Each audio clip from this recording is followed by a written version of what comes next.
दोस्तों, बक्सर युद्ध के पश्चात भारत में जो परिस्थितियां उत्पन्न हुई थी, जो महत्वपूर्ण घटनाएं घटी थी, आज की वीडियो पूरी तरह उसी पर केंद्रित है। तो आज जिन घटनाओं की यहां चर्चा होगी उनमें इलाहाबाद की प्रथम संधि, the first treaty of Allahabad, Allahabad की दूसरी संधि, the second treaty of Allahabad, यानी इलाहाबाद की दोनों संधियों के बारे में जो महत्वपूर्ण तथ्य वो बताई जाएगी। इसके अलावा लॉर्ड क्लाइव का जो दूसरा कार्यकाल भारत में था, जो सेकंड टर्म उनका था, इसके संबंध में बताई जाएगी। फिर उसके द्वारा ही बंगाल में द्वैत शासन प्रणाली की स्थापना की गई, जो डायरकी इन बंगाल, यानी बंगाल में द्वैत शासन प्रणाली क्या थी इसके बारे में। और फिर 4 आंग्ल मैसूर युद्ध जो दक्षिण भारत में हुए थे, एंग्लो मैसूर वार जो हैदर अली और टीपू सुल्तान तथा अंग्रेजों के बीच जो हुआ था, इनके बारे में। और ध्यान रहे कि ये जितने भी टॉपिक हैं ये काफ़ी महत्वपूर्ण है और इनसे अक्सर परीक्षाओं में प्रश्न पूछे गए हैं, इसलिए पूरे वीडियो को अच्छी तरह देख लीजिए। जितने भी प्रश्न यहाँ पर बन सकते हैं वो समस्त यहाँ आपको बताई जाएगी, बस ध्यान से पूरी वीडियो को देखिए। तो चलिए शुरू करते हैं।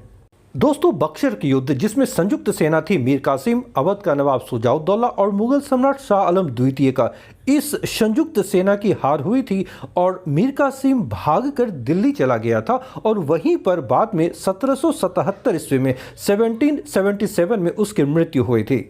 दूसरी तरफ बंगाल में 1765 ईस्वी के आरंभ में ही मीर जाफर की मृत्यु हो गई थी। फरवरी 1765 में उसकी मृत्यु हुई थी और उसी माह यानी फरवरी 1765 में उसके अल्पवयस्क पुत्र जो नजमुद्दौला था उसे बंगाल का नवाब बनाया गया। तो यहाँ पर यह ध्यान रखिए कि मीर जाफर की मृत्यु होती है फरवरी 1765 में और इसी समय उसका जो अल्पवयस्क पुत्र था नजमुद्दौला, वो अब बंगाल का नवाब बनाया गया अंग्रेजों के द्वारा। घटनाक्रम को ध्यान से समझते चलेंगे। फरवरी 1760 में लॉर्ड क्लाइव अस्वस्थ होने के कारण वापस इंग्लैंड चला गया था। उस समय की भारत में जो परिस्थितियां थी इसके कारण उसे दोबारा भारत भेजा गया और वो 1765 ईस्वी में दोबारा भारत आता है। सेकेंड टर्म उनका भारत में आरंभ होता है, ठीक है ना। तो अब यहां से ध्यान दें कि क्लाइव अपने दूसरे कार्यकाल के लिए 3 मई 1765 को कलकत्ता में अपना कार्यभार ग्रहण किया। As a governor Bengal presidency का उसने दोबारा 3 मई 1765 को अपना पदभार ग्रहण किया था। और इसके बाद पहला जो महत्वपूर्ण कार्य था वो था first treaty of Allahabad, Allahabad की प्रथम संधि। यह संधि जो इलाहाबाद की प्रथम संधि है वो 12 अगस्त 1765 ईस्वी को की गई थी। किनके बीच? मुगल सम्राट शाह आलम द्वितीय और लॉर्ड क्लाइव के बीच। ये बहुत महत्वपूर्ण तथ्य है। पहले यहां पर आप ध्यान रखें कि इलाहाबाद की प्रथम संधि कब होती है, तो 12 अगस्त 1765 ईस्वी को। किनके बीच? मुगल सम्राट शाह आलम द्वितीय और लॉर्ड क्लाइव के बीच। इलाहाबाद की जो प्रथम संधि थी उसके दस्तावेज पर, वो संधि पत्र पर 3 लोगों ने सिग्नेचर हस्ताक्षर किए थे। वो 3 लोग कौन कौन से थे? वो थे मुगल सम्राट शाह आलम द्वितीय, बंगाल का नवाब नजमुद्दौला और खुद लॉर्ड क्लाइव। इन 3 लोगों ने इस संधि पर हस्ताक्षर किए थे। अब इसमें मुख्य बातें क्या थी? दोस्तों, इलाहाबाद की जो प्रथम संधि थी, जो फर्स्ट ट्रीटी थी, इसके द्वारा अंग्रेजों को काफी महत्वपूर्ण चीजें हाथ लग गई। सबसे बड़ी बात कि मुगल सम्राट शाह आलम द्वितीय ने बंगाल, बिहार और उड़ीसा की दीवानी कंपनी को प्रदान कर दी। 3 महत्वपूर्ण सूबा जो मुगलों का था, वो बंगाल, बिहार और उड़ीसा, इन तीनों प्रांतों की दीवानी अब ईस्ट इंडिया कंपनी को प्रदान की गई इलाहाबाद की प्रथम संधि के द्वारा। इस ट्रीटी की जो दूसरी मुख्य बात थी वो ये थी कि इलाहाबाद और काड़ा के जिले अब मुगल सम्राट को दिए जाने थे। इन क्षेत्रों पर अवध के नवाब का अधिकार था, लेकिन ये दोनों इलाके अब अवध के नवाब से लेकर मुगल सम्राट को देना तय हुआ था इस संधि के द्वारा, इलाहाबाद की फर्स्ट ट्रीटी के द्वारा। तीसरी महत्वपूर्ण बात, मुगल सम्राट को 26 लाख रुपये वार्षिक पेंशन देना तय किया गया था। यानी हर वर्ष मुगल सम्राट को उनके खर्च के लिए 26 लाख रुपये कंपनी उसे पेंशन प्रदान करती। ये 3 महत्वपूर्ण चीजें तय की गई थी फर्स्ट ट्रीटी ऑफ इलाहाबाद में, इलाहाबाद की प्रथम संधि में। अब इलाहाबाद की दूसरी संधि, सेकंड ट्रीटी ऑफ इलाहाबाद, इसकी जो तारीख है, इसका जो डेट है वो है 16 अगस्त 1765 ईस्वी। यानी प्रथम इलाहाबाद की जो संधि हुई थी इसके ठीक 4 दिनों के पश्चात दूसरी संधि होती है इलाहाबाद की, ठीक है। तो ये है 16 अगस्त 1765 ईस्वी को। यह जो संधि थी यह अवध के नवाब शुजाउद्दौला और लॉर्ड क्लाइव के बीच हुई थी। संधि की मुख्य बातें क्या थी? तो इस संधि के अनुसार कड़ा और इलाहाबाद को छोड़कर अवध का राज्य नवाब को वापस मिल गया। जैसा कि मालूम है कि ये दोनों क्षेत्र मुगल सम्राट शाह आलम द्वितीय को देना था, इसलिए इन दोनों को छोड़कर अवध का पूरा राज्य वापस नवाब को दे दिया गया ईस्ट इंडिया कंपनी के द्वारा। इस संधि की दूसरी महत्वपूर्ण बात यह थी कि कंपनी को 50 लाख रुपये और चुनार का दुर्ग अवध से प्राप्त हुए थे। तीसरी महत्वपूर्ण बात, अवध में कर मुक्त व्यापार करने की सुविधा कंपनी को प्राप्त हुई। और चौथी, अवध की सुरक्षा के लिए नवाब के खर्च पर एक अंग्रेजी सेना अवध में रखी गई। तो दोस्तों, ये दोनों जो संधि, जो ट्रीटी है, काफी महत्वपूर्ण थे ईस्ट इंडिया कंपनी के लिए, उन्हें भारत में अपनी स्थिति सुदृढ़ करने के लिए।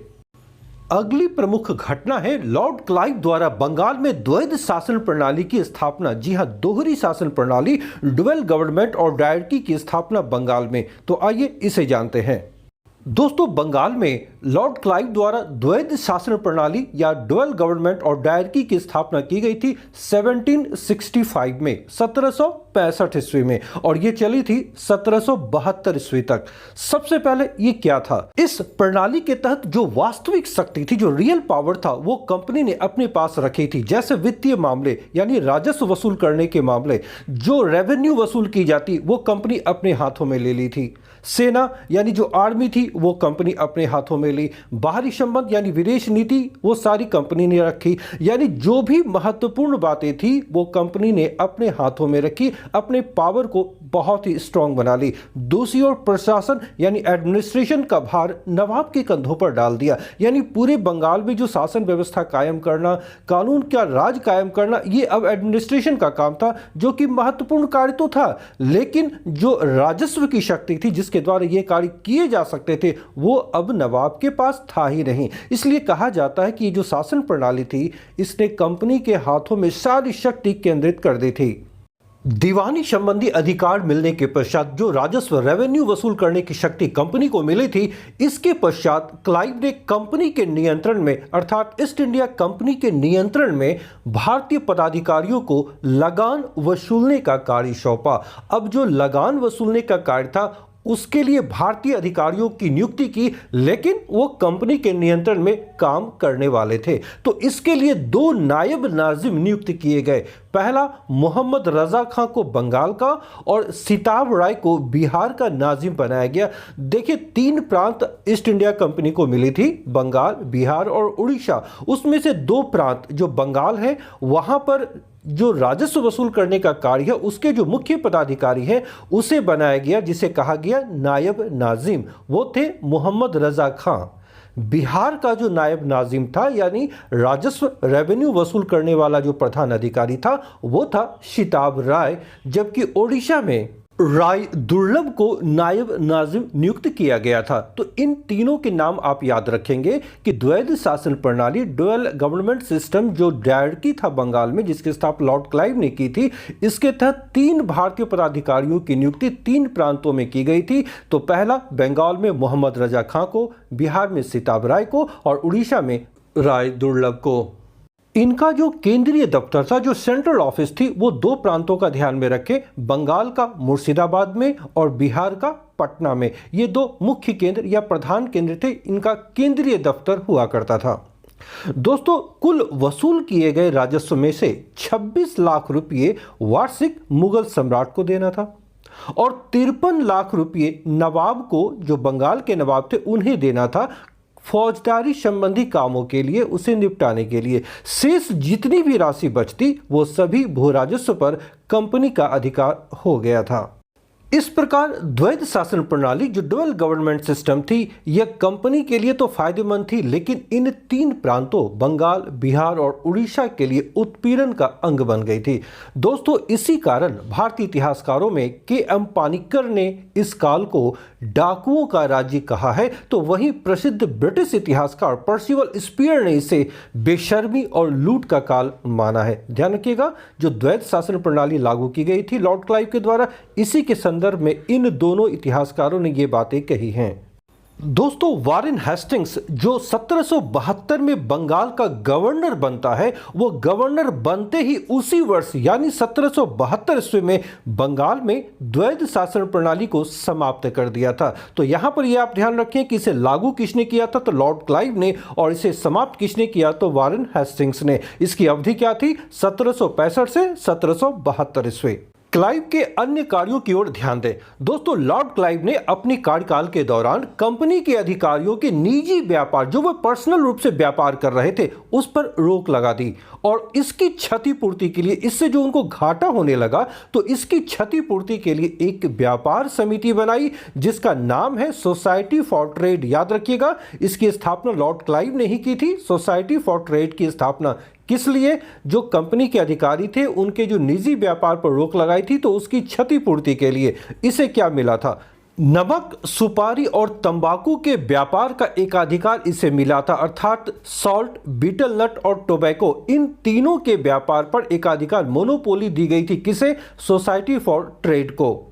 एक अन्य महत्वपूर्ण घटना जो क्लाइव के समय में हुई थी वो ये थी कि लॉर्ड क्लाइव ने अपने समय में 1766 ईस्वी में, ध्यान रखिएगा 1766 में, अंग्रेज सैनिकों के दोहरे भत्ते, डबल पर्क्स पर रोक लगा दी थी। ध्यान से समझिएगा, दोहरे भत्ते, डबल पर्क्स पर रोक लगा दी थी। वैसे अंग्रेज सैनिक जो बंगाल और बिहार की सीमा से बाहर थे उसे तो देना था, लेकिन इन क्षेत्रों में जो लोग थे उन्हें दोहरे भत्ते पर रोक लगा दी थी, उन्हें अब डबल पर्क्स नहीं दी जानी थी। क्लाइव के इस निर्णय का मुंगेर और इलाहाबाद, ध्यान रखिएगा, दो शहर बिहार में मुंगेर और जो संयुक्त प्रांत आज का जो उत्तर प्रदेश है इलाहाबाद में, अंग्रेज अधिकारियों ने प्रबल विरोध किया था और त्यागपत्र देने की धमकी दी थी। और यही घटना श्वेत विद्रोह के नाम से जानी जाती है। याद रखिएगा कि अंग्रेजों का यह जो विरोध हुआ था, इसी घटना को श्वेत विद्रोह, व्हाइट म्यूटिनी कहा जाता है, जो लॉर्ड क्लाइव के समय में घटित हुई थी 1766 ईस्वी में।